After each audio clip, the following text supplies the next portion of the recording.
Hi, everyone. This is Lori with JLV Moments and More with another Disney Insight in 5. One of the questions that I've gotten a lot and I see on the blogs out and the Facebook feeds out there is what is the best park to go? It's usually coupled with we're only going to be in Orlando for a couple days. Maybe we have a competition that we're going to, or we're actually going to be doing that other park, Universal.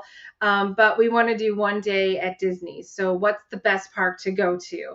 So, here's my thought. First of all, the best park to go to is really going to be whatever park is best for you. In other words, you're going to have your own opinion.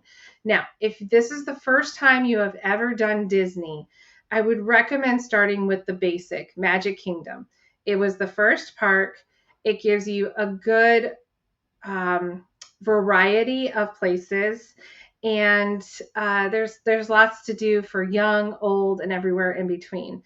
So if you're just doing one day and you've never been to Disney, go to Magic Kingdom. You get to see the castle. You get the luxury of taking the monorail or the boat in the morning. That's always so fun to do. There's an opening show that they do at the castle, so you get to see that. Even down to being able to ride the train around the park at some point throughout the day. So I would, when people ask me that question, I always say, go ahead and start with Magic Kingdom. It just gives a little bit for everyone, young, old, and everywhere in between. There are great places to sit and recoup. There are good little shows there for air condition purposes, like Mickey's PhilharMagic is a lot of fun. Heck, I even recommend that one like 2 or 3 times because it's just a fun sit in the air conditioned ride or attraction, excuse me. For Haunted Mansion is another one, a good 15 minutes or so where you can sit and relax and you're in the air condition. So there's lots of that available. I do know that the main roller coaster, Thunder, well, I guess you could consider Tron the main roller coaster now, but Thunder Mountain is down, but you do still have Tiana's Bayou. So if you're looking for that water ride, Pirates of the Caribbean is another one. It's a mainly indoor wait line. There is that little bit of outside, but once you get inside, it's air conditioned. So just again, lots available for those there. Now, if you've been to Disney before, but again, maybe you've only been a couple times, maybe your kids are a little older, and again, you're going to be spending time at Universal, but you want to do a day at Disney. I would recommend Hollywood Studios, especially if the kids are a little bit older. Now, let's face it, Disney is not known for their roller coasters. That would be something like Universal, Busch Gardens, those kinds of places. But the thrill rides are a little bit more at Hollywood Studios. You also usually are coupled with, you've got some Star Wars fans. So I'm telling you, their Star Wars area is amazing.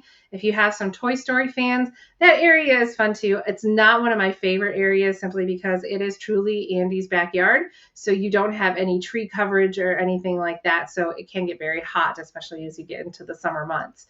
But the rides there are fun. You always have Slinky Dog. So Slinky Dog is always a good, fun roller coaster to be on. So again, Hollywood Studios is maybe a little bit better for your older kids. Now, if you are strictly adults, no kids at all, then I would say Epcot. Spend your day at Epcot. You've got some rides there, but you definitely have the drinking around the world. Be cautious on that. I wanted to throw that out there, but you also have shopping. They have a really great store there called Creations. That's a lot of fun. And just going around the world and seeing the different countries is a lot of fun too.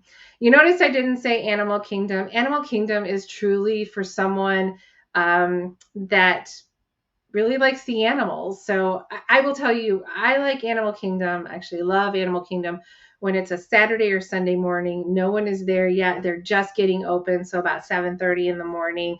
I like to walk around and just enjoy the peace and quiet with the animals. Sometimes you can hear the lion roaring from the distance. But if you are looking for those thrill rides, the attractions probably is going to be the last one on your list. So just to recap, I would start with Magic Kingdom, get all the ambience, see Mickey, see the princesses. But if you have a little bit older, Hollywood Studios would probably be the one I would point people towards. So there you go. That's my Disney insight in 5 as to what is the best park. And of course, everyone can have their own opinion. So if you have a park that you really like and is your go-to, please put that in the comments below. I would love to hear from all of you. I hope all of you have a wonderful day. Please make sure you subscribe and like to this channel, JLV Moments and More, and also hit that notification bell so that you know when we have more Disney Insight in 5 and when we have more talks too about Disney and other fun stuff. We'll talk to you soon. Bye.